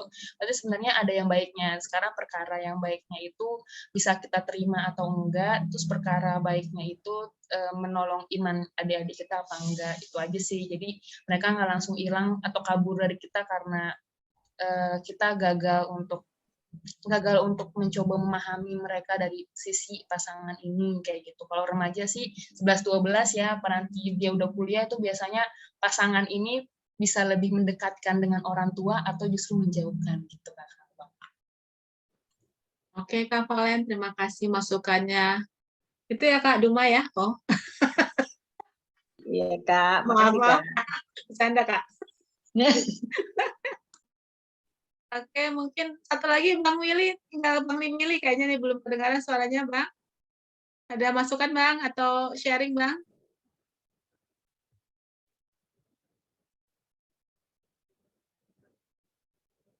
Halo Bang. Iya, tes. Iya Bang, kedengeran Bang. Iya, halo Amang, halo abang kakak sekalian. Maaf sebelumnya kalau aku off kamera karena kameranya jelek. Gak apa-apa Bang. Iya, mungkin sedikit sharing kali ya. Kalau menurutku mengenai pertama soal kekudusan tadi ya.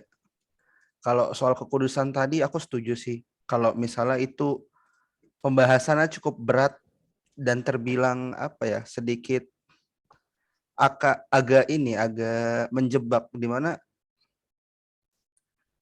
pemahaman kita mengenai kekudusan ini kan levelnya tinggi ya, dan kita memandang kayak tadi Kak Ratna bilang itu tidak bercela ya.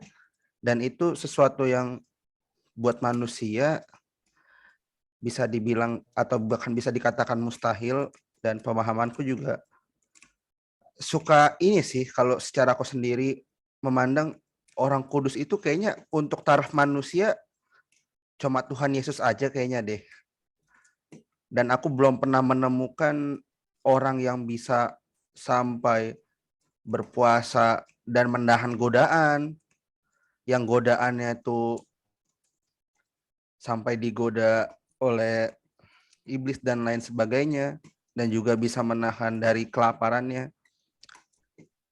Dimana itu hal yang ya mungkin kebanyakan orang melihat, oh gitu mah gampang, itu mah bisa.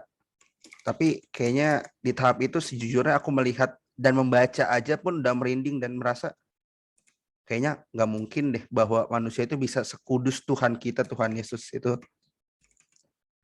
Dan kalau untuk soal berpacaran ya, kebetulan kalau aku sendiri mendapatkan orang tua ya puji Tuhan sedikit mendukung dan sedikit tidak mendukung. Mendukungnya kalau boleh cerita, papa kebetulan orang yang dari aku SMP misalnya dekat perempuan sampai pun sekarang ya tidak ini ya, tidak melarang, tapi selama tahu tujuan berpacaran, dasarnya kamu berpacaran seperti apa, dan kamu tahu yang terlebih tadi penting batasnya, itu fine-fine aja. Lalu kalau kebetulan untuk mama, ya mama juga agak seperti itu, tapi seperti keluhannya mungkin tadi Kak Duma ya, apakah harus sesama seperti kita orang Batak atau tidak, ya itulah kakak ya yang bisa sedikit membingungkan apakah memang harus atau tidaknya, dan masih jadi pergumulan juga kalau boleh cerita Bang Kakak untuk aku saat ini. Dan ya, dan kalau untuk ke remaja kita, Guru apa? Udah dibilang nggak ada gurunya. Jangan KTB aja yang curhat remajanya, PDR juga bisa curhat. Yang pasti boru-boru, Bang. Ya, makanya boru apa? Ya itu dah Kayaknya Bang. bukan boru deh, kayaknya bukan boru. Nggak ada borunya, Bang. Boru itu Kak Karina tahu tuh, kayak mana Karina? Oh, nggak hadir ya. Enggak Bang. Enggak ya. Oke, lanjut Bang. Iya. Kebetulan kan tidak, dan ya kalau KTB itu kulihat kalau anak-anak kita ya kita nggak bisa, bukan nggak bisa larang ya, tapi lebih ke arah kita tidak bisa langsung menjudge bahwa oh kalian jangan dulu, kalian belum boleh dan lain sebagainya. Tapi seperti mungkin caranya Kak Valen yang udah tadi Kak Valen sharekan ke kita, mungkin kita lihat dulu, oh emang pacarmu seperti apa sih, atau orang yang kamu memiliki ketertarikan mengenai lawan pasanganmu itu seperti apa sih. Nah mungkin dari situ nanti kita bisa tahu, oh mungkin dia nggak ganteng abang kakak, tapi dia pelayanannya baik loh.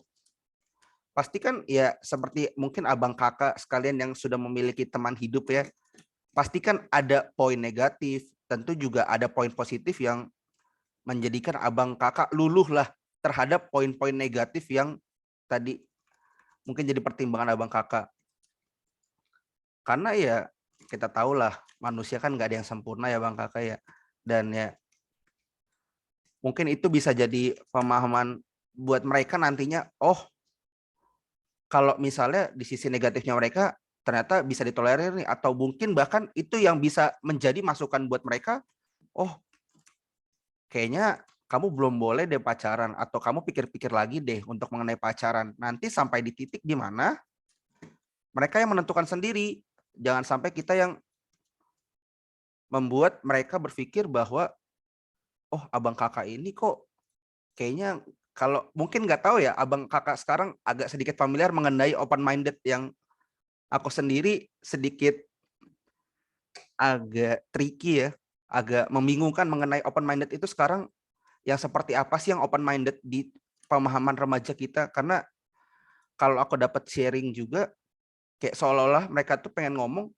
oh kakak abang kakak ini sekarang nggak ngikutin perkembangan zaman ya, atau abang kakak ini nggak open minded ya mengenai pemahaman zaman sekarang tuh begini loh, zaman sekarang tuh begini loh.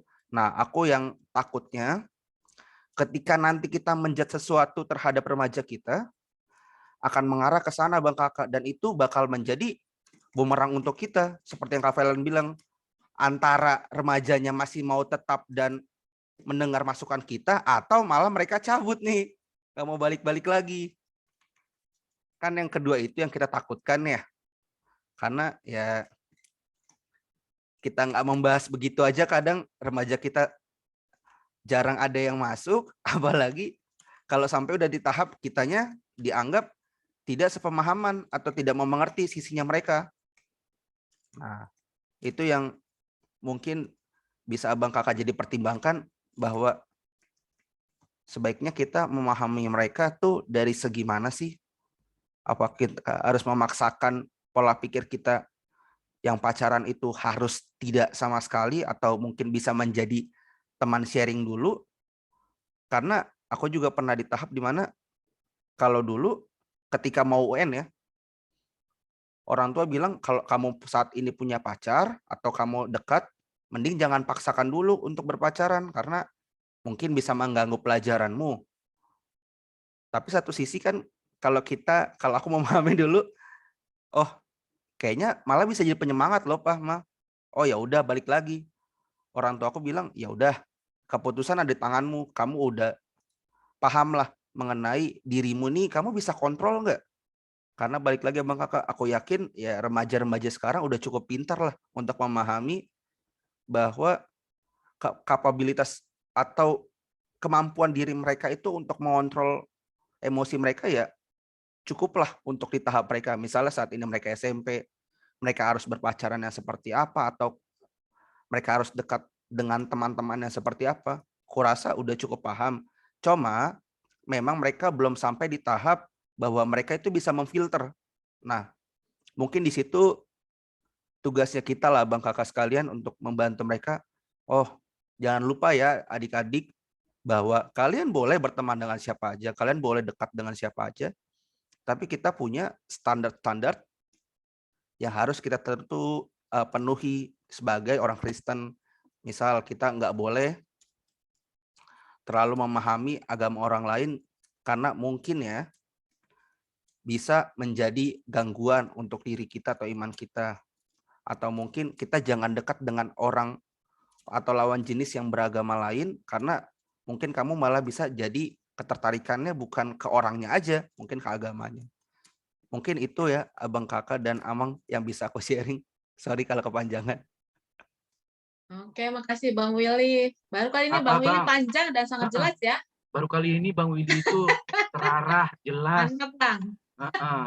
Itu curhatannya Bang. Benar banget tuh Kak Desi itu. Itu yang kami tunggu. Yang penting kan sudah ada calon mantu mama kan. Tapi nggak boru kayaknya Bang, masih bergumul dia. Nggak tahu lah Bang kalau di ACC. Proses kalau itu Kak Des. Proses pokoknya sudah ada kan dongannya malam minggu gitu. Oke, sorry. Kok hilang? Oke, Kakak Bang, tadi berarti satu masukan dari Bang Willy adalah kita membantu anak-anak remaja untuk membuat filter-filter ya. Apa yang baik, apa yang tidak gitu ya. Dibanding hanya bilang enggak boleh begitu ya.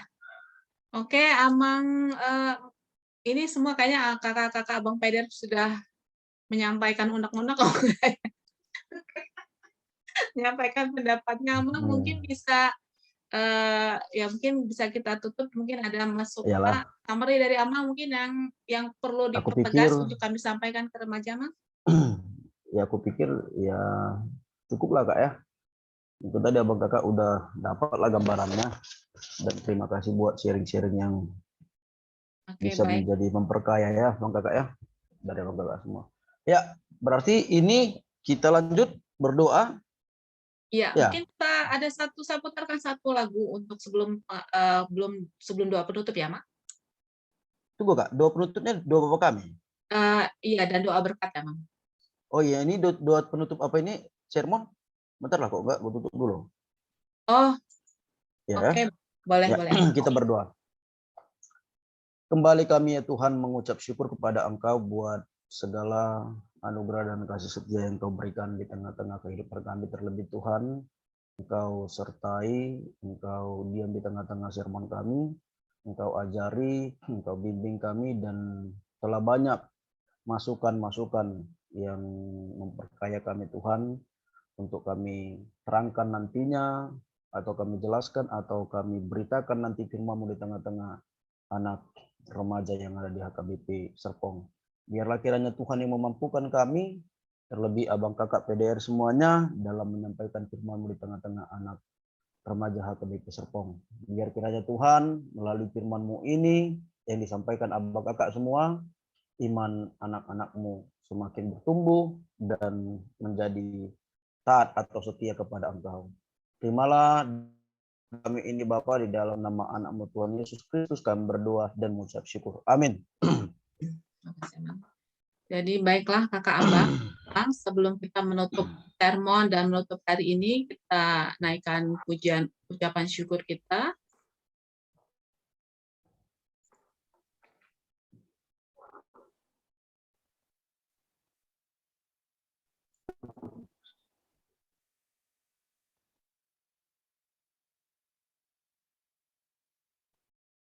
Saya bulan November itu 85 kilo dan saat ini saya sudah 73 kilo. Jadi lumayan dalam 4 bulan 12 kilo dan prosesnya sangat. Anda sudah pernah mengikuti pada program penurunan berat?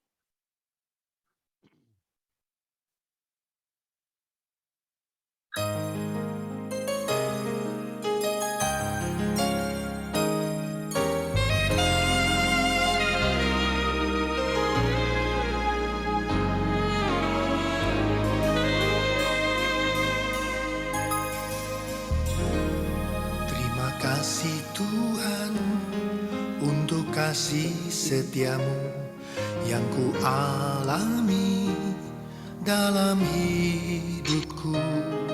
Terima kasih Yesus untuk kebaikanmu sepanjang hidupku.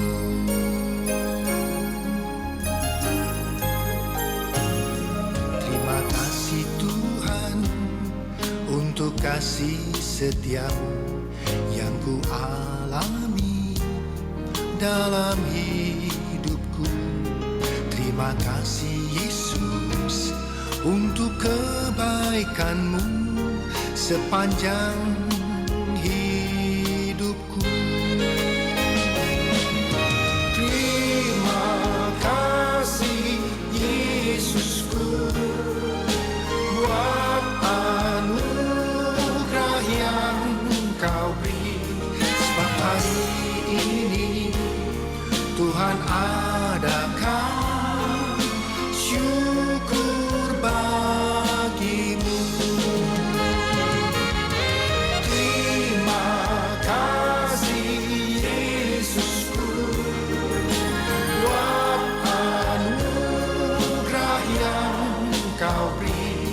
Sebab hari ini Tuhan adakan syukur bagimu.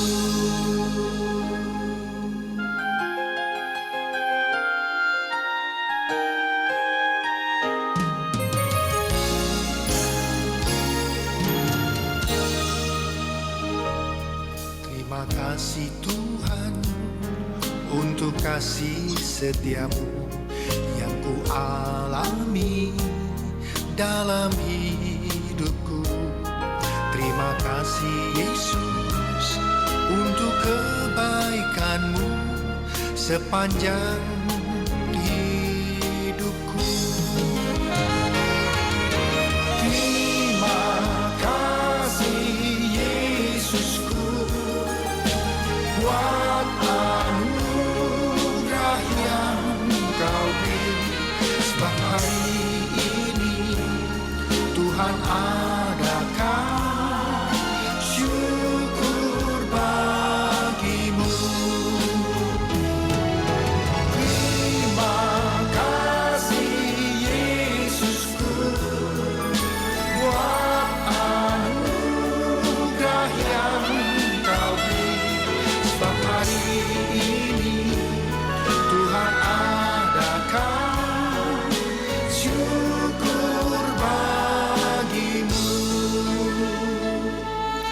hari. Abang kakak, kita akhiri acara sermon kita ini. Kita bersama-sama mengucapkan doa Bapa kami. Bapa kami yang di surga, dikuduskanlah namamu, datanglah kerajaanmu, jadilah kehendakmu di bumi seperti di surga. Berikanlah kami pada hari ini makanan kami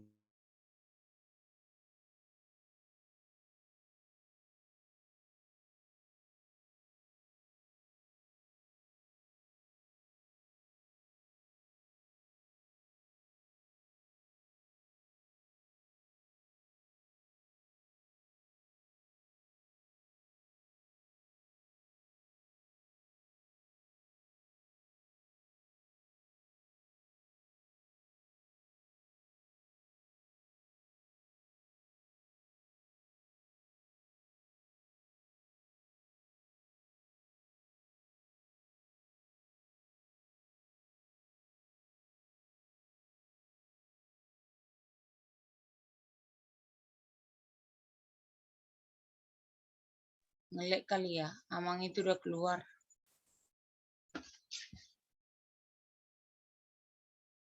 Kok nggak ada Amang itu? Iya. Kopinya belum diminum Amang itu.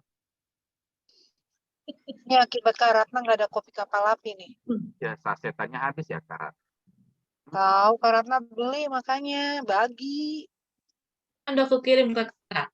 Kakak belum kirim ya? Nggak dapet aku Kak. Aku mau Kak kopi kapal api. Udah di KBT itu satu kardus. Aku nggak suka kopi kapal api. Mohon maaf. Kan aku minta kakak nitip kirimin, bukan kakak minum. Aku ke rumah Kak Ratna aja lah nanti. Kak Ya, Ted belum Kak. nyampe dari Priuk, Kak. Satu kali Kak Elena. Aku waktu itu ke rumahnya dikasih. Berarti harus ke rumah ya Kak. Rumah siapa Kak? Rumah Kak kakak. Yuk kita rame-rame ke rumah Kak Ratna. Fitnah itu Kak. Kalian dikasih Kobe nanti baru tahu. Iya. Nggak nolak Bang. Kita foto Kopi juga mau. Kayak penting banget. Kita mau ngomong yang lain, kita nyari Amang dong. Mana Amang? Foto dulu lah, foto dulu. Kayaknya Amang udah amin di rumahnya Kak. Nah, kapalen foto kita dong. Nggak dapat 2 berkat loh kita loh, ya ampun. Iya makanya. Tapi untuk tadi dari doa penutup Kak. Tapi nggak ada 2 berkatnya Bang. Colek yang sebelah aja yang bawain. Bang Roni lah, kayaknya Bang Roni udah bisa deh doa berkat. Yang belajar tadi Amang sebelah, tadi aku tinggalin mereka. Nggak tahu deh.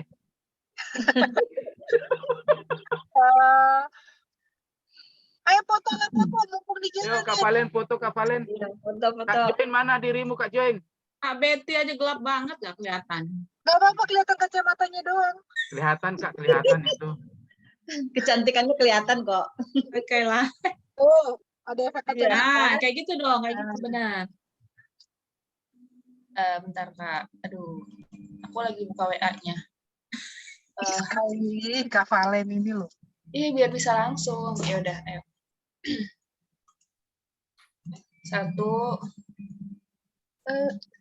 Bang, ini Bang Willy, kenapa lagi kameranya? Dari kemarin itu kamera ada error. Udah maklum aja Kak. Kamera Bang. Begini aja pun siap. Ya, Ya, udah. sejak tadi nih. Satu mago. 1, 2, 3. Udah. Masa ya. Jadi gimana nih Baron? Kan tinggalnya nanti Amang masuk lagi. Iya Amang, gimana? Oh ya udah Amang, berarti kami nggak usah pakai doa berkat ya Amang ya. Kami Oke ya Amang ya. Ganti nama Mayate Amang. Nang sahat mayate. Nang sahat mayate. Oh lo, kamu latih godang ya Amang ya. Terima kasih Amang. Oke ya. Udah kirim salam katanya Amang itu. Tuh, nggak Oke, dapat ya, berkat teman-teman. kita ya.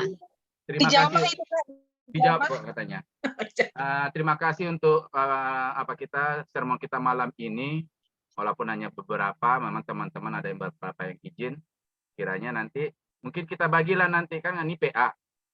7-8 siapa, 9-10 siapa, 11-12 siapa. Ya. Kak Join mau di kelas mana nih? Karena yang biasanya memberi materi untuk sermo PA yang hadir seremon. Seperti itu. Baron ini kan ikutin kelas KTP ya? Berarti Kalau kelas TB aku kelas 7, Kak. oh jadi kayak yang dulu ya?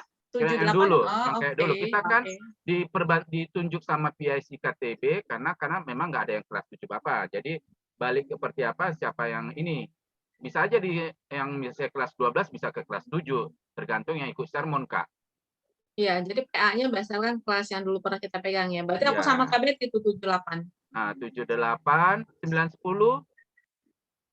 Bang Willy kalau nggak salah ya, Kavalen. Bang Willy. Kavalen sudah 11. Aku 11, 12. 78 loh. Berarti Kak Bang Willy sama itu Bang Willy 9, 10 tuh. Berarti Kak Joan atau Clarissa bisa. Nah, 9, 10 deh ini. 11, 12 ada Kak Helen, ada Kak Valen, ada Baron. Baron aja lah. Aku bantuin, sama Kak Helen bantuin. Kak Helen dulu yang ngapain?